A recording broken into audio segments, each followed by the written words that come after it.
Regardless of demographic and whether you're a mentor or a mentee, mentorship programs accelerate your career. According to our research, employees with workplace mentors are promoted 5 times more often than their non-mentored peers, feel empowered by their relationships at a rate of 87%, are more confident in their abilities, that confidence, and are more likely to stay with their company. Retention and promotions increased from 15% to 38%. Welcome to The Scaries, brought to you by Racer Co. I'm Sky. And I'm Talitha. We are proudly broadcasting from Treaty 4 territory here in Regina, and in each episode, we tackle the alarming, inconceivable, questionable, shocking, and scary statistics relating to, impacting, and intervening with the lives of women and girls worldwide. You'll hear the scary truth, take away tools and tips, and learn about what you can do about it. And really, The Scaries is an opportunity to use our voices as women and supporters of women to make some real change. As always, this is for entertainment purposes only, and these views are just our own, and we could be sharing some content that could be triggering to you, so please just listen with caution. As straight, cisgender, white, able-bodied settler women, we are very aware of our privilege, and we want to use this platform to spread awareness about the scary reality that women from around the world face in different life situations. And why? Because sometimes nothing is scarier than being a woman.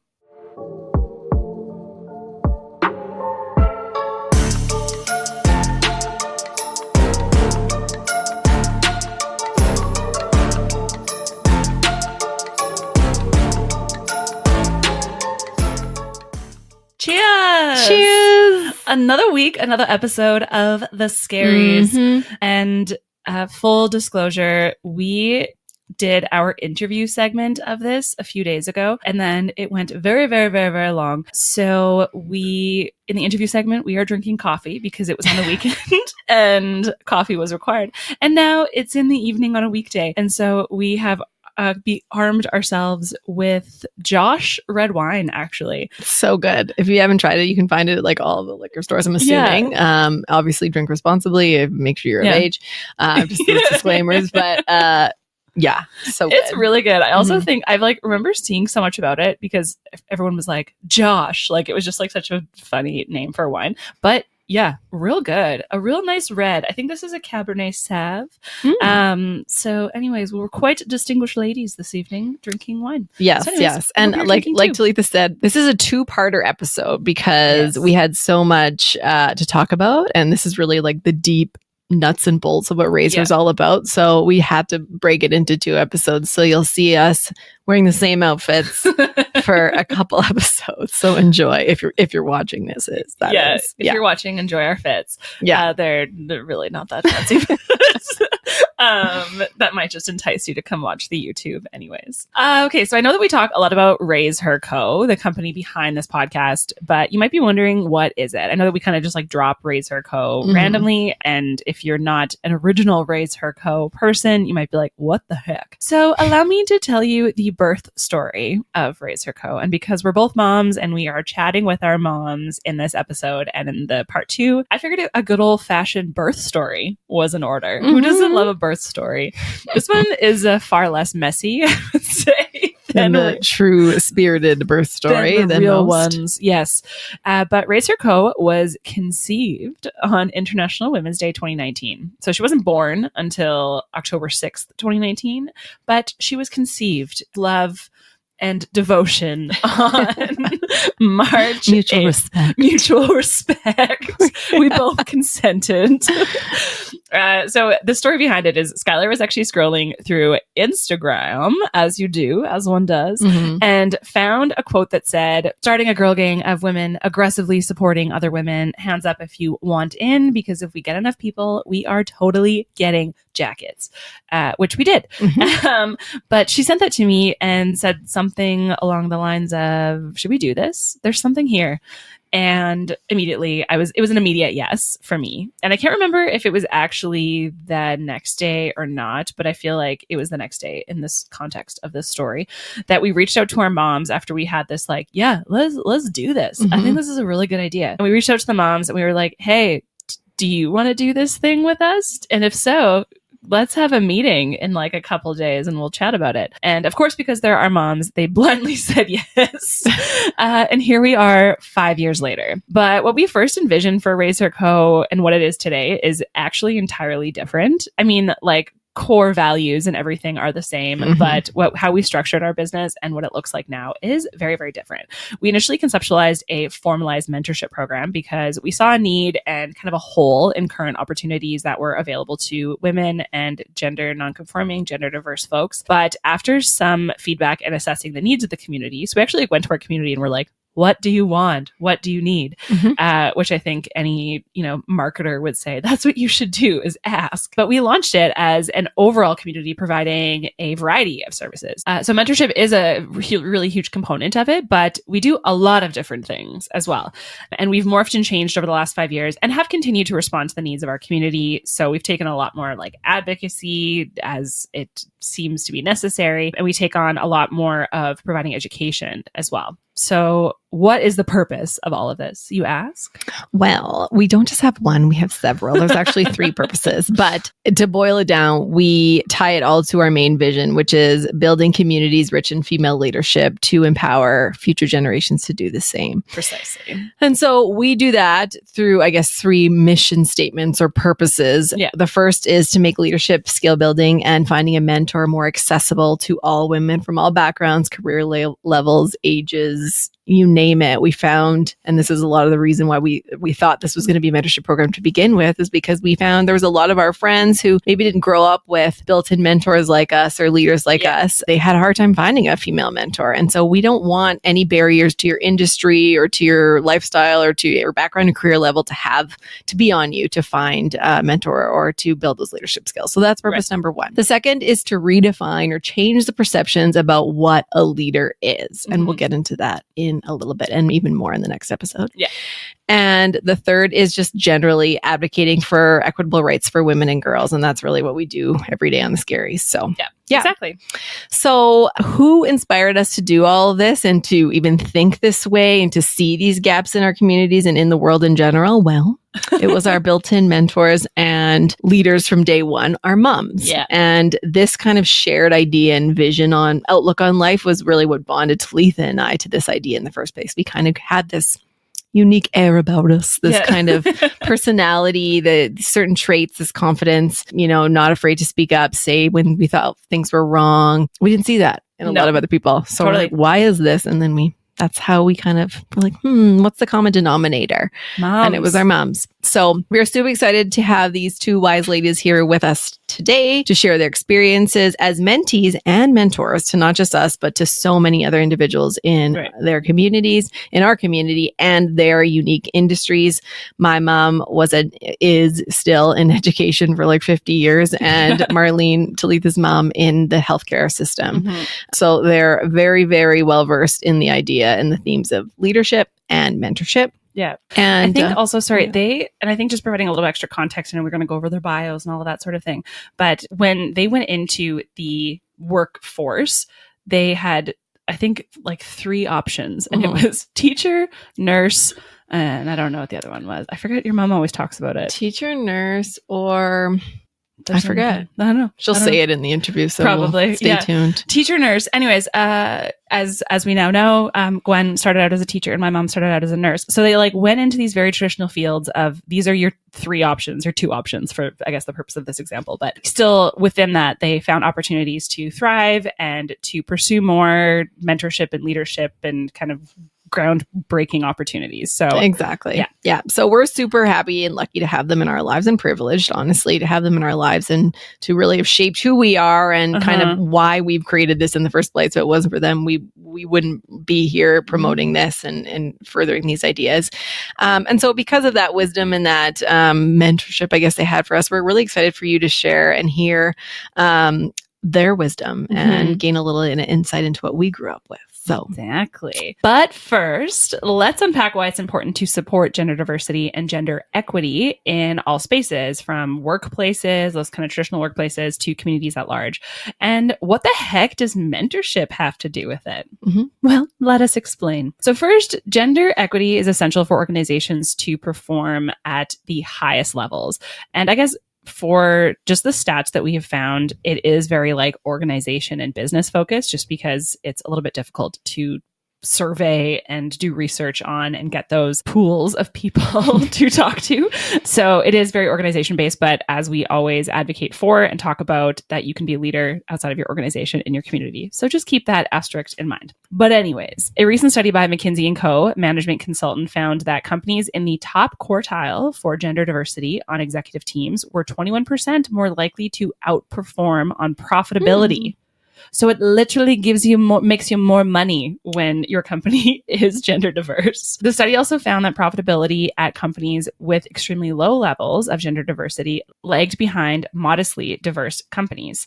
Making a few steps toward a diverse workplace can improve an organization's performance. Like just a couple steps, and you can truthfully make 21% more. You're 21% more likely. It's a no-brainer. Yeah. The same report finds that advancing women's equality could add $12 trillion to global GDP by 2025. 12 trillion by 2025. That's next year. Yeah. Trillion. And if that wasn't enough to sell you, an examination on the impact on stock performance of women's presence on corporate boards found that stock prices of companies with a gender diversified board outperformed those with an all male board, and the advantage held over 1 year, 5 year, and 10-year intervals. So like it's sustained advantage. I don't know why, but none of these stats except for the 12 trillion aren't really shocking me. I'm like, this is obvious. Like, come on. It's not Why is it taking so long for us to even survey to find this data? And it's just like the diversity of thought also. 2 minds is better than 1, and 12 minds is better than 2. And like, if you have all different mindsets within those 12 minds, imagine what you can accomplish. So like diverse boards, diverse leadership teams, all of that. So not only that, having women as decision makers helps the companies better serve female consumers and employees. The Center for Talent Innovation, a business-backed think tank, found that a diverse workforce can be a potent source of innovation, as diverse individuals are better attuned to the unmet needs of consumers or clients like themselves. For all these reasons, let's stop pretending that we, as women, don't face disproportionate barriers to leadership, skill attainment, and entering decision-making roles. If you're a regular listener of the Scaries, which I hope you are, you'll often hear our guests note confidence as the one gift they wish to grant to all women. This theme also reoccurs throughout our research on leadership. Confidence, or lack thereof, is a primary indicator of being and feeling like a leader. Sadly, a large majority of women have this trait and still struggle with it from youth even into later years. That said, confidence building programs like networking opportunities, leadership training at the onset of their careers, belonging to a team or feeling like you belong, and the encouragement of role models and mentors can offer women the support they need to build their confidence and truly believe in their leadership abilities, which is why mentorship and sponsorship is so important. Truly music to my ears, honestly. This is exactly what we say every day in all of our programs, our training, our Scaries, our everything. So, want to know why women mentoring women specifically is so important? Yes, please. Well, plain and simple, it's because it helps them gain the access to opportunities that they're missing and cultivates their confidence in an most often still male-dominated business environment and still, very much still, patriarchal society. So women need to lean on each other. They need to support each other, pull each other up, so then they can feel like they are supported and not by themselves fighting this fight. Yeah. It's like pulling it out of the old boys club. Yeah. So what is a mentor and what's the difference between a mentor and a sponsor? Those are two terms that often you think they're the same thing, or maybe sponsor's like, what is that? Something you get money for? No, we're going to define the difference between them. And they're both very important.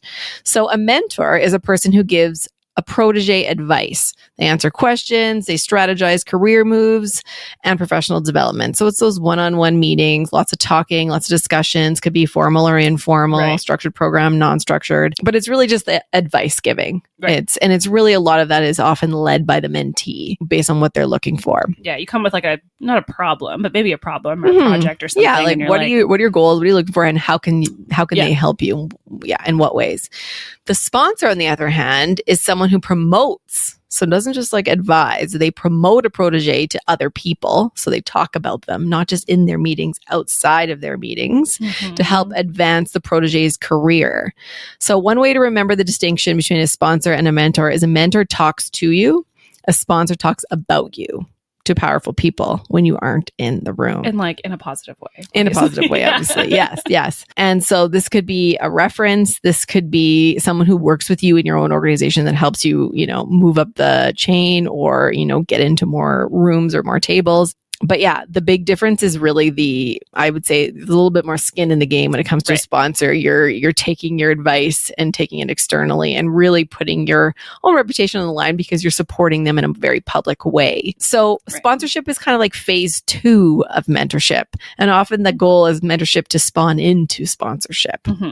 So once you work together, a mentor and a mentee have worked together for a long time, usually at least a few months, the mentor may see the evidence of growth and the self-accountability in the mentee.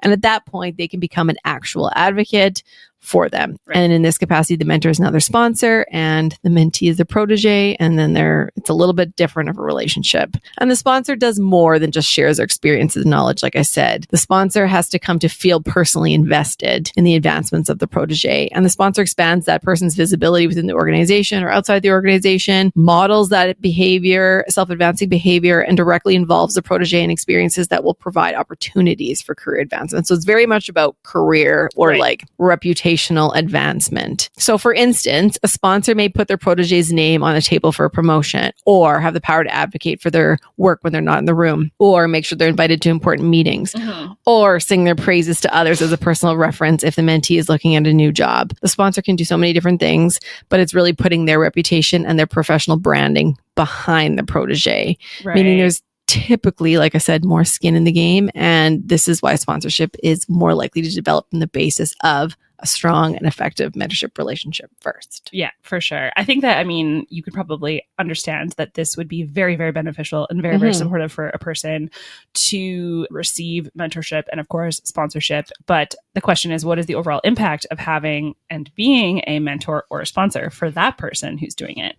What are the hard impact numbers? What's in it for me? Yeah, exactly. That's always the WIFM. What's in it for me? Well, and you can tell that obviously we love numbers, so we're going to drop some more stats for you. Regardless of demographic and whether you're a mentor or a mentee, mentorship programs accelerate your career. Point blank, period. According to our research, employees with workplace mentors are promoted 5 times more often than their non-mentored peers, feel empowered by their relationships at a rate of 87%, are more confident in their abilities, that confidence, and are more likely to stay with their company. Retention and promotions increased from 15% to 38%. Interesting. I wonder if this data is based on mentors and mentees who are in the same business or just the fact that the mentor and the mentee have someone else in the community to support them. I feel like it's probably within the same business, but it would be really interesting to survey people who just like overall have a mentor in their lives, because I know like that you do outside of your work, all of that kind of thing. So yet, as of 2023 data, only 37% of women have had a career mentor, which is not very much. And in the last year, only 27% of companies in the US have implemented mentoring programs. So like we see the benefit, and yet no one's really doing anything about it. And less than half of remote and hybrid companies offer mentorship programs, which is a definite downside for working moms who say that remote work is a big draw. The challenge of finding mentors for women is a simple numbers game. About 71% of mentors choose mentees who look like them. That's a huge problem when men outnumber women leaders. Right. This disparity also makes it tough to match ambitious women with high talent female leaders, especially for the 80% of mentees who want to be mentored by someone who has taken a similar career path to them. More than half of mentors are women. More than half. But men are in the majority of leadership positions. The unfortunate reality is that if men refuse to mentor women, it will prolong gender inequality in the workplace. I believe it. It's also important to note that in a Together survey of 50 plus North American companies, 68% of mentees said having a mentor from the same background was important to them. But same, quote unquote, doesn't have to mean same gender. A study at UCLA revealed that women only prefer to be mentored by other women when they don't know the mentor. If they have a male colleague they respect, they're fine with a male mentor. It's just, yeah, I mean, I could 100% see that. It's I get just that like, too. I'm like, if it's a random guy I don't know, I'm like, doesn't feel safe. Yeah. You don't know. Men who mentor women have a positive effect on gender equity in workplaces as well. We always say this, that we need men, we need all folks to be involved in these challenges. Male leaders can help women learn new skills and break down barriers to advancement. In addition, company leaders have a lot to gain from mentoring women, including stronger leadership skills and a crucial perspective on diversity in the workplace. But of course, today is not about the men in our lives. It's about the women.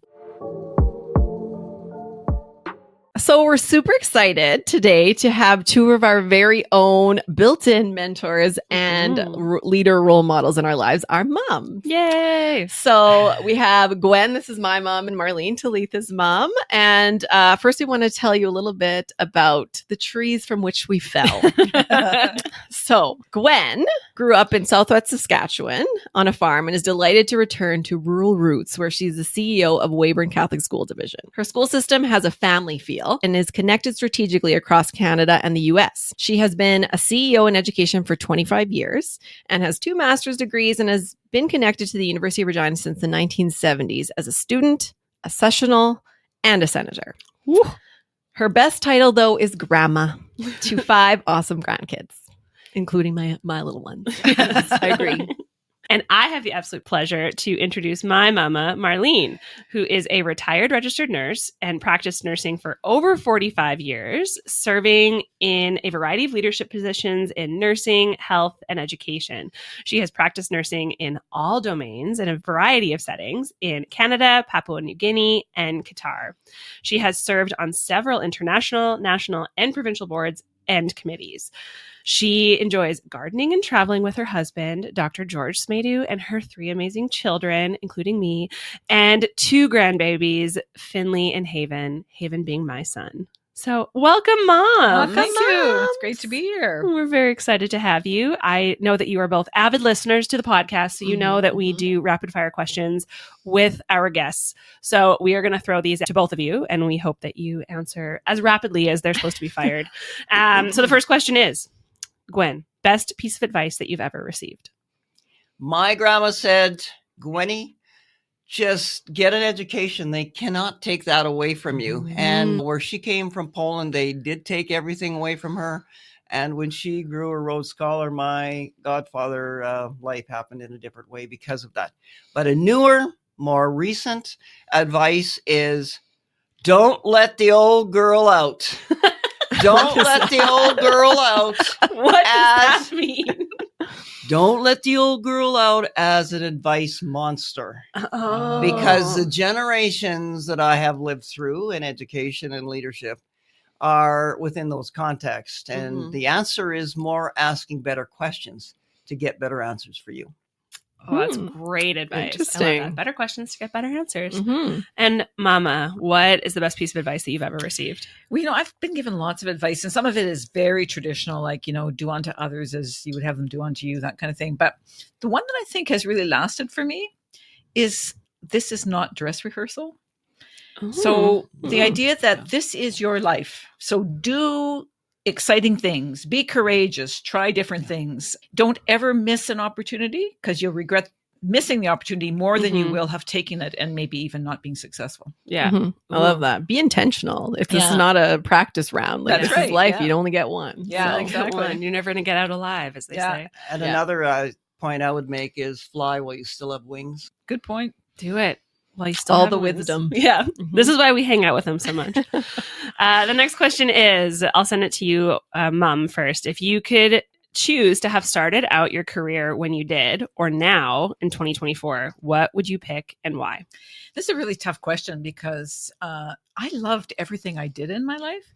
So I started my career in nursing in the 70s. I mean, the 70s was really an exciting time. And we headed off to Papua New Guinea like naive little babies in our careers and did really exciting things. So I think I would say when it happened. Nice. Nice. No I love it. regrets. Yeah. Yeah. I'm afraid to say so. Ditto for sure. Absolutely.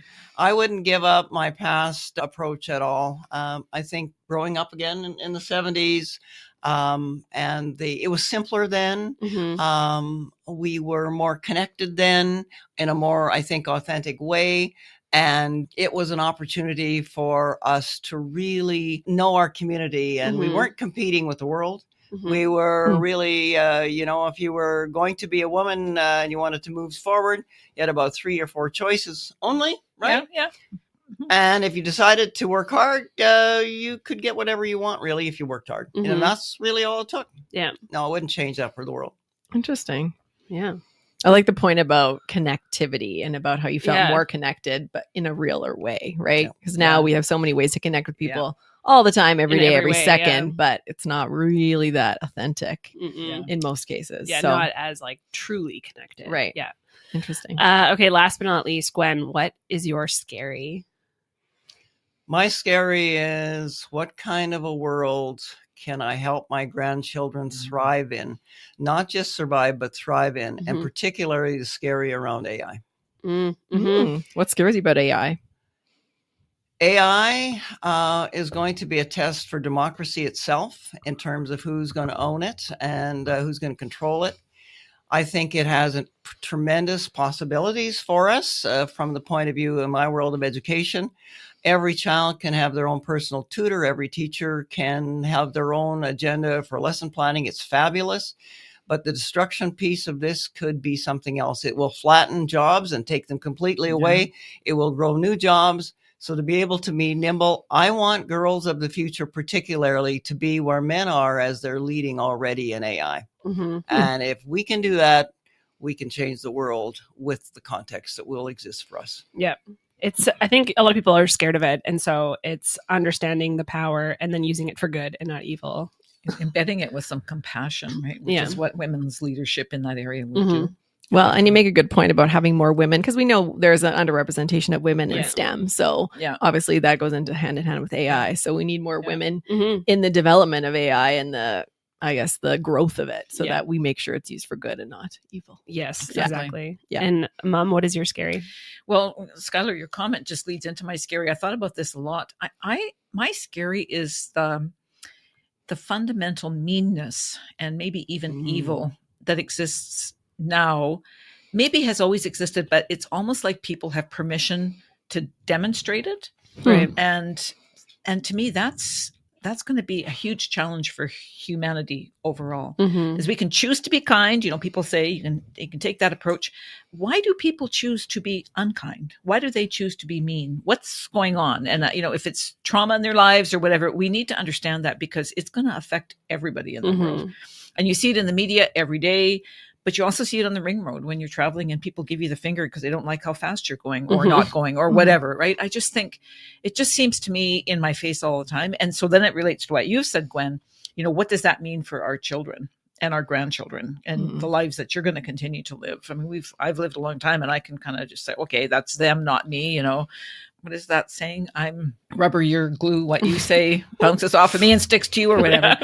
But think about our little kids, and growing up in that environment. Anyway, that's a scary for me, and I think it's something we need to address. Well, and it's just amplified with technology, right? Yeah, so it's not just the people who you live with or you go to school with. It's everyone around the world who can get at you and impact you in a positive or negative way. So absolutely validate that. In my work in education, we find right across the country, there's more misbehaving adults, and the intensity of what we see in classrooms is ridiculous. And I don't know whether part of it is from COVID and people have such dysfunction as root sources, but it's very much that a whole aspect of the need for emotional intelligence, emotional agility, resiliency, and how we can address these things. And I think women particularly have, more difficulty addressing really heavy duty conflict. I think we all have to learn more about how to address these very aggressive, very uncomfortable situations in new and different and fresh ways. I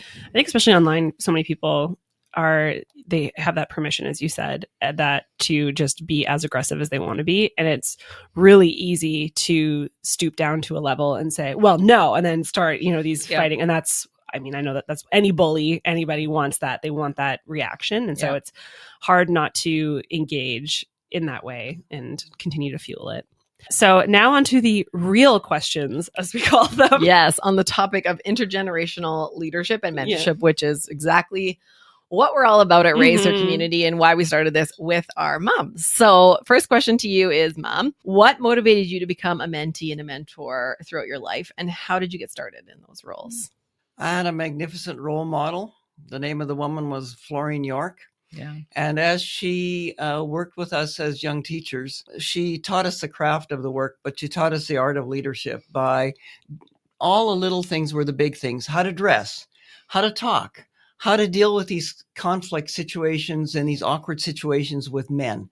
So I watched this magnificent mentor help me move up the ladder in almost doing what I would define to be the unofficial rules of Disneyland. Yeah. Like how do you navigate what's under the water? What are the nuances that we have?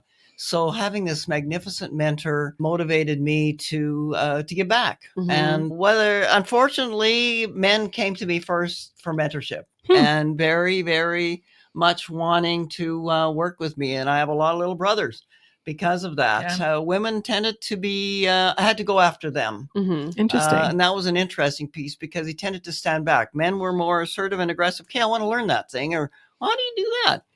The women I had to go after and say, hey, did you ever think about, why don't you think about that one? So it was a motivation from a magnificent role model.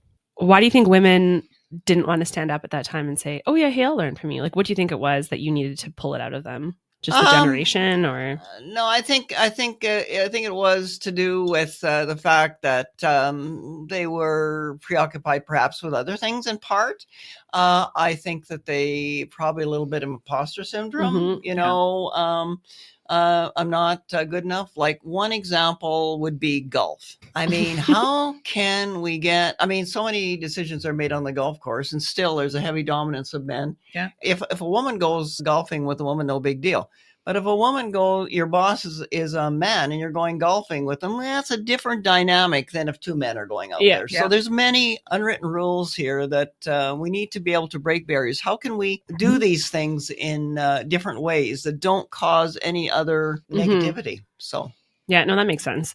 And yeah, I think that's just like a part of women being, I don't want to say allowed, but like allowed to be more confident, allowed to be more aggressive and it not seeing as bossy and all those types of things. So, well, and I think it goes with the imposter syndrome a little bit, but I think as I think of what you're talking about, and I've had that experience, women in more executive positions would be afraid to ask others for mentorship because it would be deemed that they didn't know what they were doing, which is kind of like the imposter syndrome. But it's like, I should be absolutely independent and autonomous. And we know that never works for anybody. It doesn't matter what position you have as a CEO. Who do you have to consult with? Who do you need to, get their perspective from? So I think that part has gone a little bit. I think people are more likely to ask now. Yeah.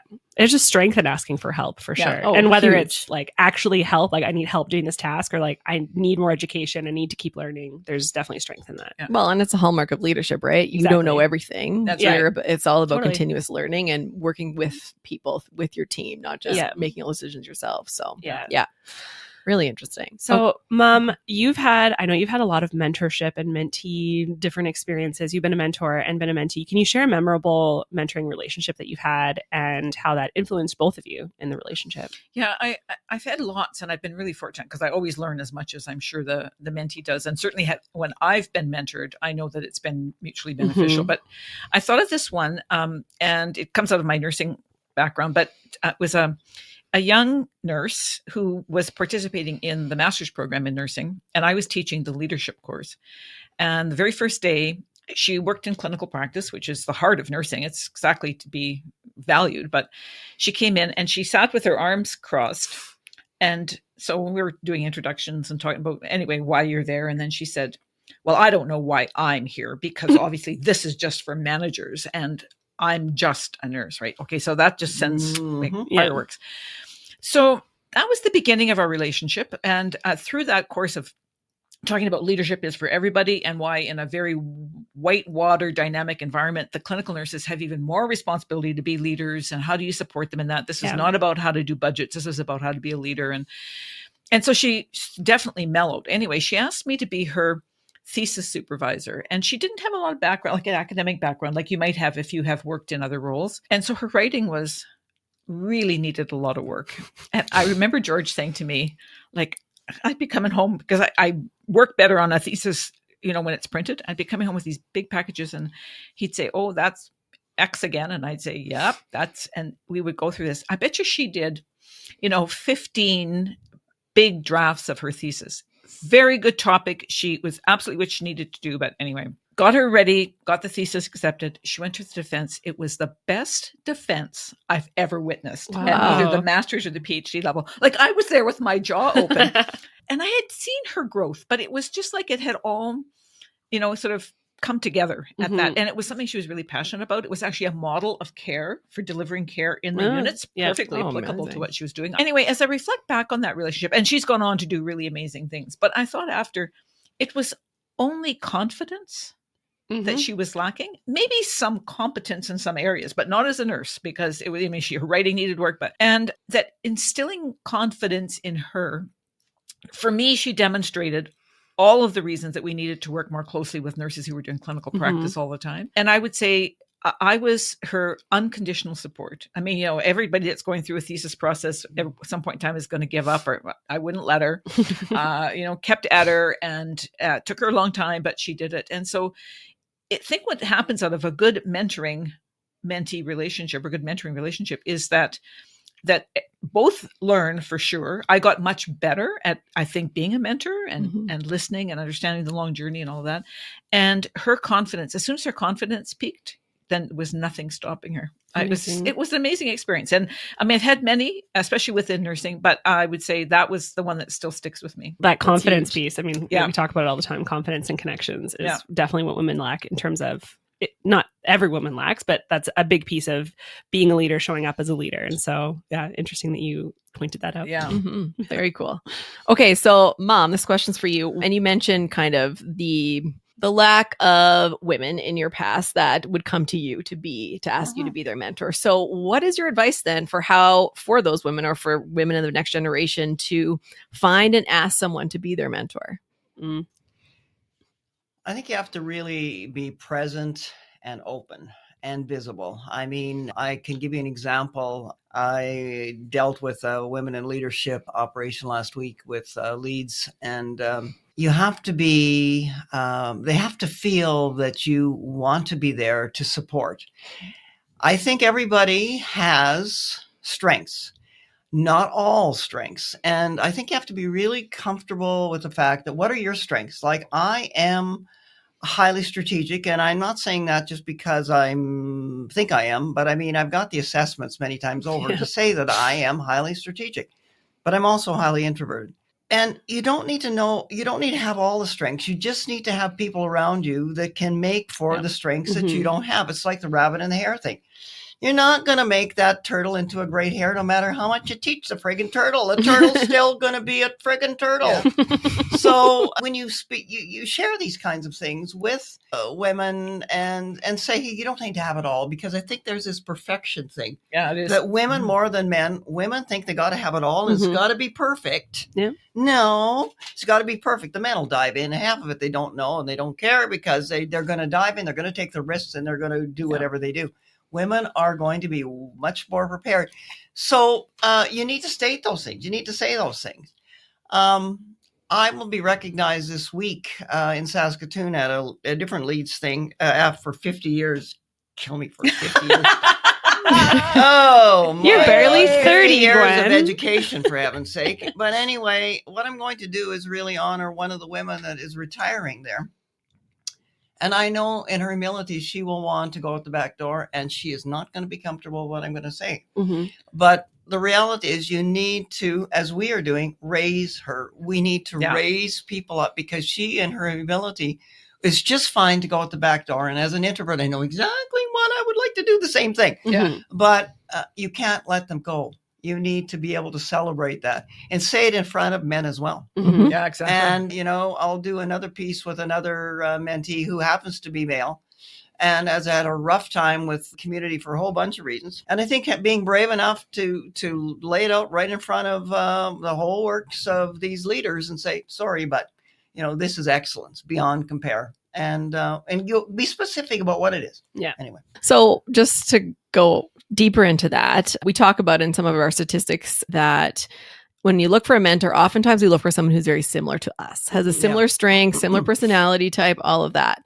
So, and as you mentioned, you can't, you have your strengths. So is your thought to go for a mentor that has different strengths from you to then help build those ones that you don't have, or go for someone who's similar to you? The easy answer is to go with somebody like-minded like you, because then, you've got common interests and common skill sets and all this.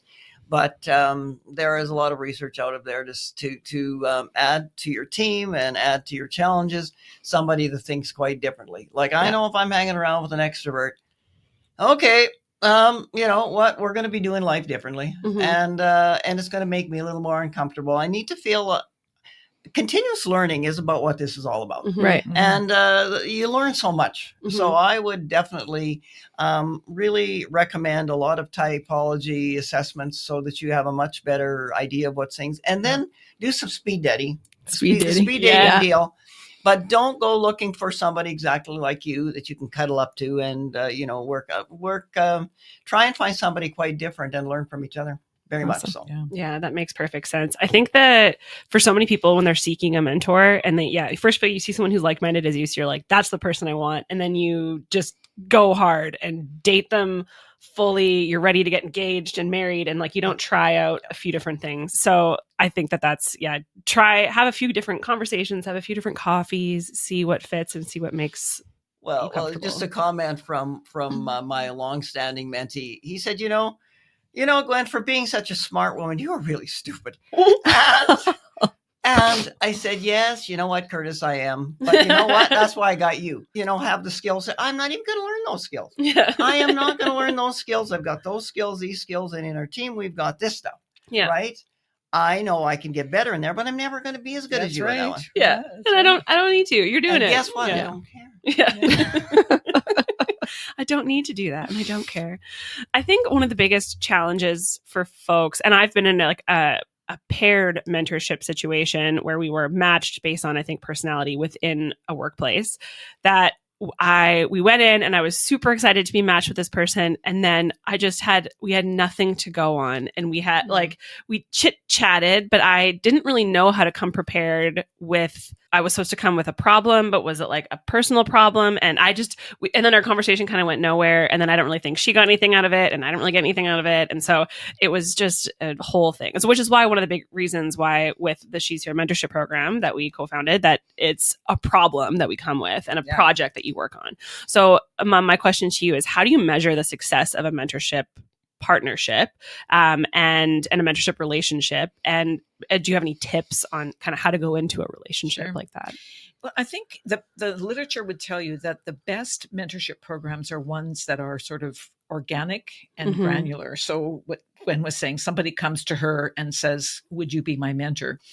And I'll put it right now, you should always have more than one mentor. Yes.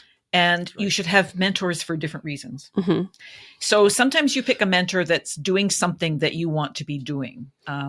So when I first went to government, I looked around for people, and it was particularly women that were doing things in the public service, because I was new to government, and really went to them. They were not my supervisors or weren't evaluating me. It was sort of stress-free in that way.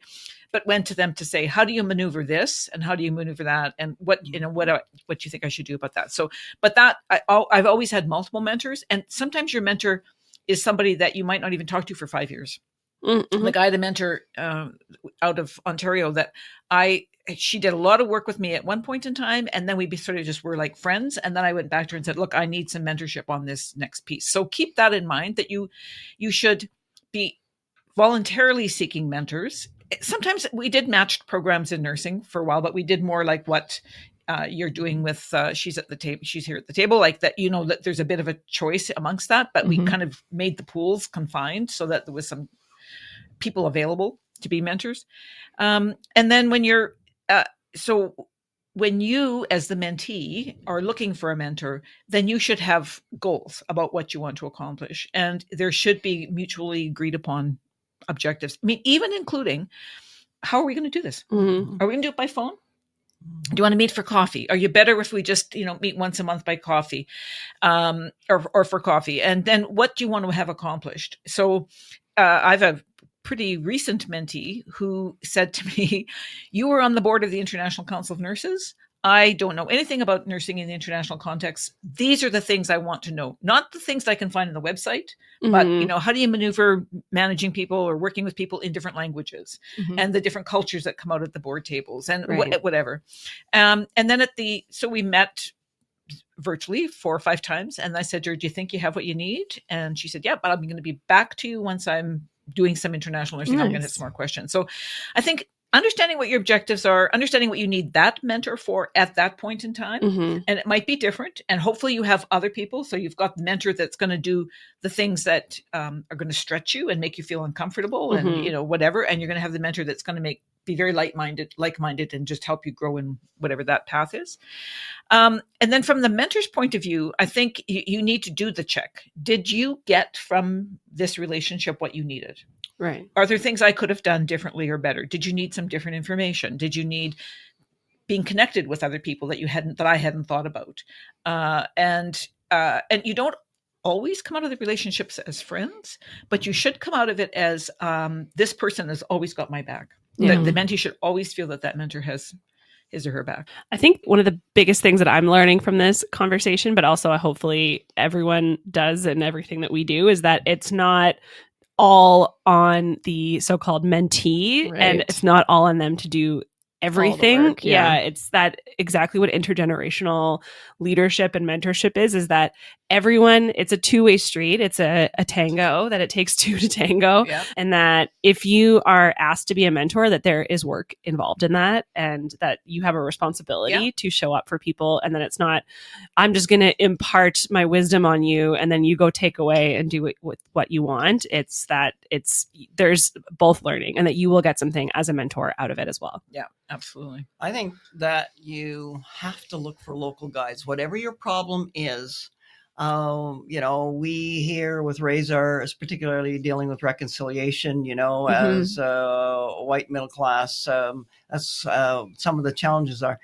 Where are your local guides who have the power and the respect in the community and to authentically connect and be tight with local guides? It doesn't matter what the problem is. Can you find a local guide that really is perceived by that community or that problem or that situation as being respected and honored? And go back to Marlene, wonderful work around novice to expert in nursing, and that whole aspect of who is noted in your craft, in your position as being an expert, and the authorization you get when you're dealing with local guides.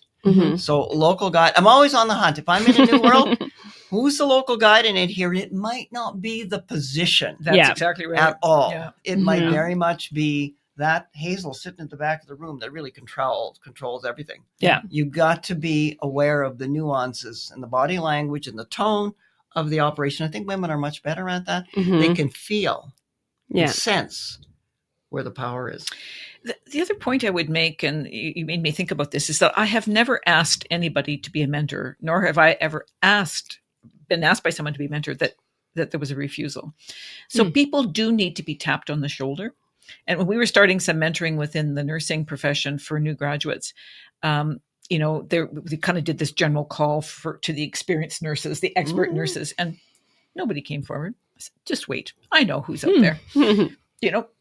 Donna, we would really like you to be a mentor for these new graduates. This is what you would have to offer. And she goes, oh, well, of course I will. Yeah. So you need to be prepared to do a little shoulder tapping. I think even as an organization you do, but as individuals, to say, I see in you something that would be really valued to me or to somebody else who needs mentoring. Right. But I've never had a refusal. I don't know if you have, Gwen, if anybody has ever refused. Yeah. No, I think you have to go back to what's your compelling why before you go to the what and the how and all the techniques. What's your why? What's your motivation and agenda? And I really believe in hard goals. And the first piece of an H of a hard goal is what's heartfelt, what's passionate about what your goal is that you want. And once you know that, and then the A is that automation of what does it look like? Can you put it in front of you? Can you draw a picture of it? How does it look? And the R is required. That is kind of essential for for whether it's continuation of your job or your craft or whatever it is. And D, it's going to be difficult. Else we would have done it already. So hard goals. Yeah. I like that. Interesting. Great point. All of this talk around mentors and how valuable they are brings me to the idea of connections and how essential that is in leadership. And we think about what's on our resume, and this is what I'm thinking about. Is like, why don't we put our mentors on our resume? Yeah. Think about all the valuable education and the lived experience that you get from a mentor. And really, you're more than just you. You are your network, right? Yes. People aren't just buying you. They're buying who you're connected That's a brilliant to. idea. I Yeah. love So it. Yeah. that is my advice for you. And I'm going to do that is start putting my mentors. These are the people I'm connected to. These are the people in my circle of influence. Yeah. And this is the stuff that they've done. So have some secret insight. board of advisors, Right? if you will. I'm actually busting with excitement as you mentioned this whole aspect of networking, because the technology's allowed us to, whatever your area is, and I'll just give you an illustration with mine. So I'm connected across Canada with CEOs in K-12 education. And I mean, it was really nice to see with Women's Day the other day to see our pictures right across the country. Yeah. But my point is, I can pick up the phone, I can email these guys, and they can be those situational mentors. And when I come out of a conference call we have once a month with these guys, I am floating, and the staff look at me, oh God, she's had another one of those. But I mean, it energizes you. You get connectivity. And then I looked the other day and said, oh my God, this is tied into LinkedIn and all this stuff. You have no idea when you tap into these different networks where it's going to go. Exactly. And it's just so energizing. Well, and Skylar, I mean, I love it. There should be a category about, either my network or my mentors or whatever. And you start to put down the people that you, in a sense, can pick up the phone and have a chat with, right? Any employer would say, oh my gosh, look at all these resources we can tap into, right? The wisdom that's coming there. Yeah. Instead of references, mentors. I love it. That's what we have. Okay, let's get back to the questions. We can talk about this all day long. This is probably going to be a long episode, just an FYI. Yeah. So this question's for you, Mom. What challenges have you faced as a mentor, if any, and how did you overcome them? I think it's partly a time commitment, you may as well know front end. It goes back to what you were saying, Marlene. Let's look at how are we going to do this? What's the how of this? And let's look at the little things that people forget, typically where you break down pieces. So, breaking down these goals into little pieces and taking the low hanging fruit and really celebrating those. So time commitment, is definitely probably the biggest thing that I've seen from both sides. Exactly. And I think, celebrating those small successes of where you've gone. And I mean, some of these things, you have to know the long end game too, and break it down and say, can I really handle all of this? Because like one of my mentors, I mean, we end up being in South Bend, Indiana at Notre Dame as part of the mentorship program we had to deal with. And so you have to be able to say, can I do all this? And really be honest with both sides of it. That would be the biggest thing. Okay, that's good. So I think that for so many people, that if they are going to say no or anything, I mean, and you said that really happens to be a mentor, but like, what is your legacy? What are you going to be passing down? Because you have one life. It's not a dress rehearsal, all that type of thing. You're just going to take all of this knowledge and all of this imparted wisdom and where are you going to put it? Like you might as well share the wealth and encourage other folks, and especially younger folks. But I mean, as we know, it's intergenerational. You can impart wisdom onto anybody. Share it and keep the ecosystem alive and well and continue to grow, because we're only better as we learn from each other. Yeah, exactly. So Mom, then my question is, obviously there are some challenges and it takes time and all that kind of thing, but in what ways has being a mentor helped you grow personally and or professionally? Oh, for sure. So for sure, I'm a better listener. Because Gwen, you nailed it when you said, you have a particular personality type. I'm an extrovert. I would love to be giving people solutions and, I know what you mean. I'm going to tell you what to do. And so I've learned to be a much better listener. Most people that you work with, especially if it's a specific problem, actually have a pretty good idea about what the solution is. So you need to listen, active listen, probing, whatever, and reinforce and I guess help them to gain the confidence and the competence that what they're doing is right. I've learned a lot from the people that I've mentored. So I've tried to then instill that in other people and other relationships. So I found often that I was connecting two of my mentees together. Yeah. So I've recognized, I don't have all the answers for sure, but boy, these two, they're the same generation. And I've worked with both of them. And you know what? Maybe you could be, it doesn't even have to be a mentoring relationship. It could be a peer relationship, but maybe you'd help each other. So I've learned to look for other places for resources. And I've learned to be comfortable when it ends. And it doesn't, so sometimes you just don't want to lose that kind of connection because you feel like, oh, I'm so helpful. But when they've grown up and leave home and out of the nest, that you need to say it was meant to be. It wasn't, somebody else will come along. I always learned a lot, and every mentee is different. I had one of the mentees I had, and he specifically asked if I would be his mentor, was a male nursing student. I met him when he was a nursing student, but I didn't actually teach him. And then he went on, graduated, was practicing. And he used to say to me, can I have your cell phone number? Can I call you? And when he called, I answered. I mean, I could be in the middle of something else because that was his personality type that he needed. And most of the time it was reassurance. It was very rarely, once in a while it was, is it okay to even do this as a nurse? But, and so I've also learned to try to be more spontaneous. I tend to be somebody that would like to schedule and plan. But if that spontaneity is there and I really try to respond to that. So I've learned a lot. I feel like it's always that reciprocal learning, right? You can't get away from it. And that's what leadership's all about too. So there you go. It's all hand in hand. I really strongly have learned that asking more questions, I mean, there's a lot of strategies out there where, one of the most recent books I've read is questions are the answers. Yeah, exactly. And, because I find intergenerationally, if I get on my advice box, I've learned this from my children, just to say, they'll say, well, that was good. Whatever got you here is not going to get you there, and just because, all of that was at that time within that context. So I think contextual literacy matters, right, as you deal with where you're going here, and lots of very strategic questions. There's one concept called a question burst, which is a strategy to help dig out questions. I'm not getting into it. We don't have time, but if you Google that, you'll find it a really tight strategy to help you be that better listener. Yeah. Better questions, better answers. So on that note, Mom, what advice would you give to someone who's considering becoming a mentor? Not looking for a mentor, becoming one themselves, especially to other women. How do they find mentees? Where do they start? I think, first of all, going within your qualifications of your own job, and because looking around, where's the need? Look at where need is. Not only need in your particular position, but need within the context of the pain points that exist within that position currently, and being able to share visibly that, you've got some new skills, some new talents that, is anybody interested in wanting to learn those? We go to a lot of conferences. I know, Marlene, you've been to lots of them, and I've been to them there, and you come back with all kinds of information. You read lots, you have lots of experiences, but you've got to let people know these things. That's why, I've got a couple principals in Florida right now, and they are spitting out of their mind with excitement of ideas and suggestions and everything else. But coming back, you need to be able to, nurture those people and explain those. So model what you want to see more of.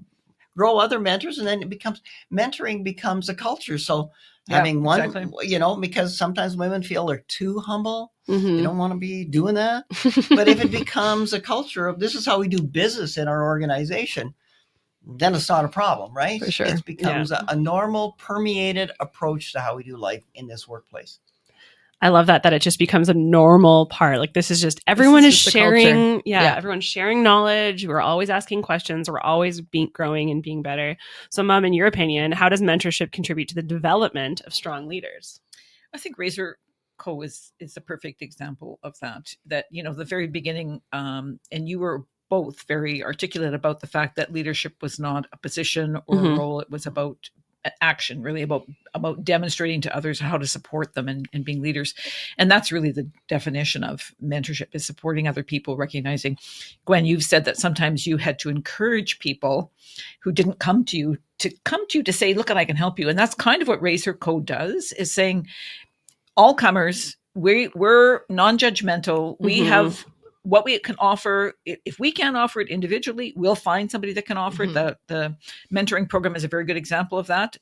We didn't have the ability to mentor in the way that the mentors did. And the Razor Code to me is all about creating that culture that everybody should feel comfortable asking if they need specific assistance, or coming into an environment where they're going to see the opportunities and the support that they get from other women, and for other women and people who support women to say, we're here for you. Like, you don't have to worry about competition or, feeling like you don't have, what we know. We're going to support you in whatever way is possible. I think Razor Co is a perfect example. And if that culture then can be embedded in organizations, which could happen through the Rise Academy and through, you start to, it will be a bit of a ripple effect, hope, maybe not even a trickle effect, but a gush effect once it starts, because people will see this is a much healthier environment, either in an organization or in a workplace. God, you're such a good spokesperson. Yes. It's not even a paid advertisement. It's great.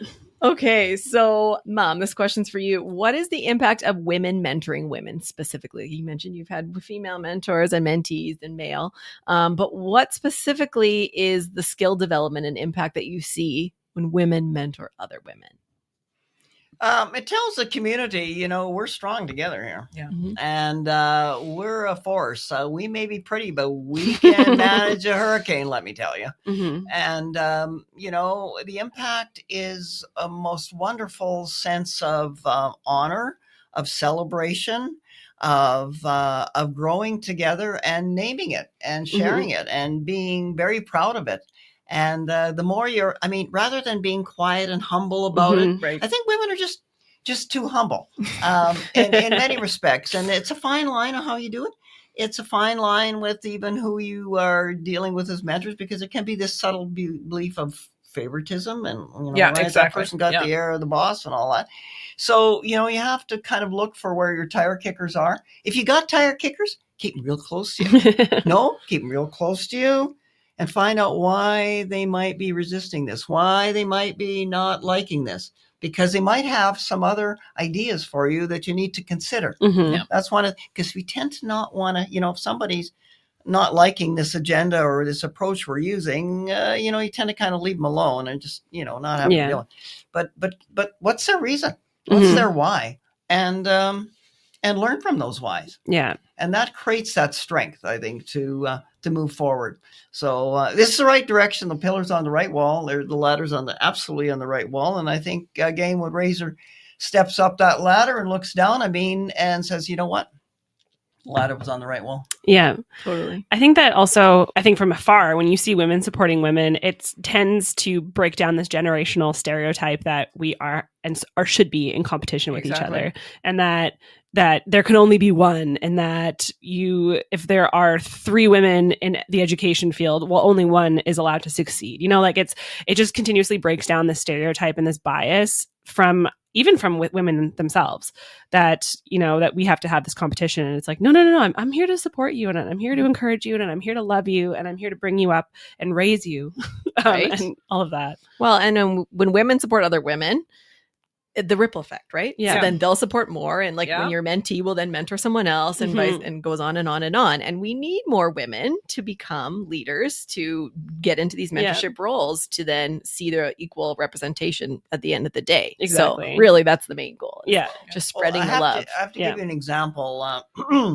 My kid's sister has written books on this area, and one comment she would make, that if you want to really support a woman the best, and let's say for a job, the best way to do it is to have a strong woman advocate for that woman in front of men. Yeah, that's right. And that will do it. Of all of the different approaches that you need to have strong women advocate in arenas that matter. Well, it's the idea of sponsorship, going beyond mentorship to being a sponsor, and actually having some skin in the game, and actually going to say, look, I want to help you get a job, and I'm going to go write you a reference, or I'm going to call someone, not just we're going to talk together one-on-one. I'm going to talk to other people about you. And that's, I think, where we talk a lot about mentorship, but not a lot about sponsorship and the actual action in the community that should result from mentorship or kind of spawns from a mentorship Yeah, relationship. good So point. yeah. So obviously mentoring and mentorship and even just relationships have evolved, especially between women, since you started work in the 70s, as you both stated. Mom, how have you seen mentorship evolve over the course of your career? And are there any trends or changes in those kind of mentoring relationships that you find particularly noteworthy? Yeah, I don't even know whether we were specifically talking about the mentorship kind of concept when I was first in the profession, but I do tell nursing students all the time that I was very well supported when I started nursing. Our clinical units were staffed differently. I had a head nurse, an assistant head nurse, and a team leader whose ultimate jobs were to make sure I didn't fail. Like it was hilarious because they would be. So, my team leader, Miss Ellen, was fantastic. She was there for a long time. She was tough. I knew when she looked me in the eye that she had my best interests at heart. Obviously the patients, but I was going to be better for the patients if I was better. Right. Yeah. So that was more formal. Each one of them could have evaluated me. So that wasn't really it was more of a preceptorship thing, but I also knew that they wanted me to grow professionally. And every time I went off to education or did whatever, they were just my biggest cheerleaders. So that was more structured, not necessarily coming from me. I assumed that all those supports would be in place. So that was, at least in my profession. What I see now with mentorship is what we've already talked about, that the literature will say that the best kind of mentoring relationship is one where it's been sort of organic and at a very granular level, the mentee has looked around and found somebody that they would like to have as a mentor, that you would have multiple mentors. Right. In the apprenticeship model of education for many, many trades and professions, it was you had the one person that you stuck with sort of for your whole life, but that's not the case anymore. I think the fact that a mentoring relationship can have a defined period of time, and it's not then anybody's problem or loss, or it's recognizing that the person has moved on and needs other relationships. I think that technology has helped us because we can actually do mentoring like with people all around the world, which wouldn't have happened in the past. And so you can actually tap into resources.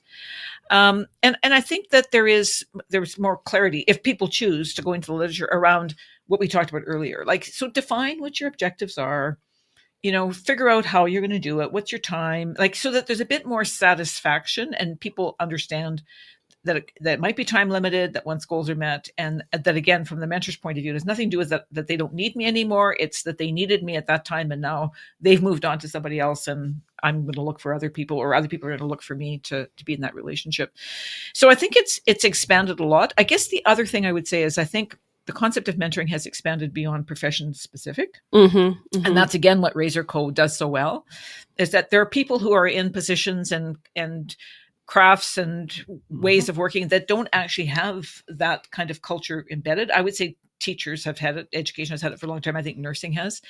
New teachers get assigned to somebody as a buddy. That's so, right, but a lot of places don't have that. So this mentorship that we're talking about is much broader, and it's kind of cross-profession, cross-age group, cross-cultures. It's really trying to expand that whole concept, which is the right thing. Right. Really broaden your horizons and your perspectives. Yeah. I mean, I know that we love all of our guests, but I just really love our moms. They're gems, of Not course. Just because they're our moms. But I think what I always love from hearing from them and learning from them is that how much they have always respected and like relied upon their mentees to also continue to progress their careers forward and to like have that diversity of thought that we talked about and all of those things. So I just love learning from them. Totally. And just like how much they champion and always champion others. Yeah. Like, and I think that's just the quintessential qualities of a leader. Right? Exactly. So exactly. They're doing it. So as always, we include each episode with things that we want to leave you with on a positive, actionable, and uplifting note. And since we love putting you to work, we have some final challenges to you as the individual. So first, get a mentor who can hopefully turn into a sponsor. Get as many mentors as you can. Learn as much as you can. And then put that into work. be a mentor and a sponsor. And I know that seems like such a hard thing for people, that they often don't think that they are qualified enough to be a mentor. But pull up the women who are behind you, lend your wisdom and your experience. Your lived experiences mean so much and are so valuable. And you have a lot more to offer than you probably think. And above all, if you have privilege, use it. Help open doors for other women and do your part to bring those opportunities forward. The women around you may be facing more challenges than you, and it's your responsibility to uplift all women, including women of color, trans women, and other equity deserving groups. Remember, we've only truly reached equity if we all get there together. So lastly, we'll leave you with one last challenge to consider or to think about. Who has helped shape who you are at home and at work? You know who was it for us, but who was it for you? Take some time today to email, call, text them. There's probably more than one than there are for me, and I'm virtually the two. So let them know how impactful they've been for you, because this one small action will spawn them to likely do it for others, will probably ignite something in you to be like, that feels good. Yeah. Maybe I should do that. And again, don't wait. Don't wait. Being a leader and being a mentor can start any day, and really they are one and the same. Yeah. So please don't wait. Start today. Reach out, find someone, or be someone that you wish you had. Beautiful. So thank you for joining us today as we confronted these terrifying but real life statistics. I don't know about terrifying, but let's say real life statistics impacting women and girls. Please share this episode, rate, subscribe wherever you're listening, and stay tuned as always for more ways to make a positive impact. Together, we can make the world less scary for women and girls. Follow us on Instagram at RaiseHerCo and at scaries.podcast, and on TikTok at RaiseHerCo. Remember that change starts with awareness and action, which we are doing here today. Don't forget about our challenge to you. And thank you for being a part of the Scaries community and making this world a little less scary to exist as a woman. Bye.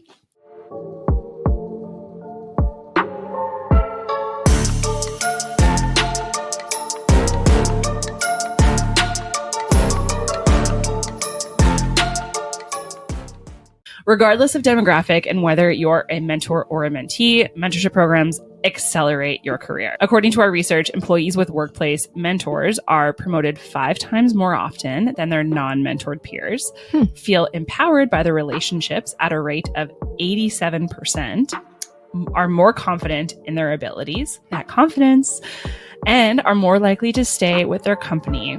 Retention and promotions increased from 15% to 38%.